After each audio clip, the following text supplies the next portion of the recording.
Law of motion से एक और बहुत बढ़िया क्वेश्चन देखिए। इसके अंदर क्या दिया, सिस्टम दिया हुआ है और इस सिस्टम में हमें कैलकुलेशन करना है T1 और T2 का। किसका कैलकुलेशन करना है? T1 और T2 का, यानी कि टेंशन का कैलकुलेशन करना है। चलिए इसके लिए अपन फ्री बॉडी डायग्राम बनाते हैं। एक इधर हो गया आपका T2, इधर हो गया आपका T1। वैसे तो ये क्वेश्चन लेमिस थ्योरम से भी सॉल्व किया जा सकता है, वहां से ज्यादा सिंपल हो जाएगा, पर चूंकि हो सकता है कि आपको ट्रिक दिमाग में ना आए तो आप इसको इस तरीके से भी सॉल्व कर सकते हैं, जैसा मैं सिंपल वे बता रहा हूँ।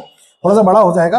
यहाँ पर देखिए सबसे पहले क्या दिया हुआ, मास दिया हुआ, पर हमें मास नहीं चाहिए, हमें क्या चाहिए, फोर्स चाहिए। तो हमको क्या करना है, इसके अंदर mg यानी g से मल्टीप्लाई करना है, 10 से मल्टीप्लाई कर दीजिए, इट विल बिकम 200 न्यूटन। एक प्रॉब्लम तो यहाँ सॉल्व हो गई।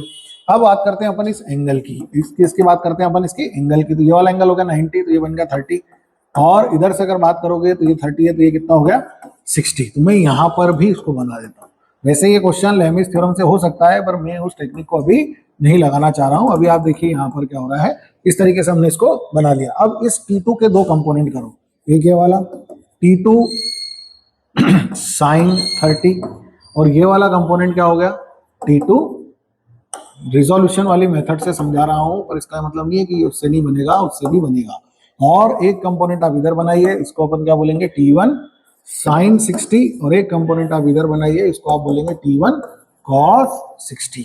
अब देखिए यहाँ पर क्या करना है, सिंपली बैलेंस करना है। ये थोड़ी सी मेथड आसान है, भूलते भी नहीं है आप एग्जाम में। तो देखिए हॉरिजॉन्टल बैलेंसिंग करेंगे इक्विलिब्रियम के लिए, तो sine 60 is equal to T2 sine 30। यहाँ से T1 और T2 में एक रिलेशन बनाइए, यहाँ से T1 T2 में एक रिलेशन बनाइए, और एक इक्वेशन आप देखिए, T1 cos 60 plus T2 cos 30 is equal to 200, is equal to 200। और यहां से जो आप T1 T2 में रिलेशन लेके आएंगे उसको आप यहां पुट कीजिएगा, आपका आंसर आना शुरू हो जाएगा। पहले आप क्या करेंगे, T1 T2 में से एक एलिमिनेट हो जाएगा, फिर उसको वापस लाके यहाँ रखना, तो आपका आंसर आ जाएगा। Thank you.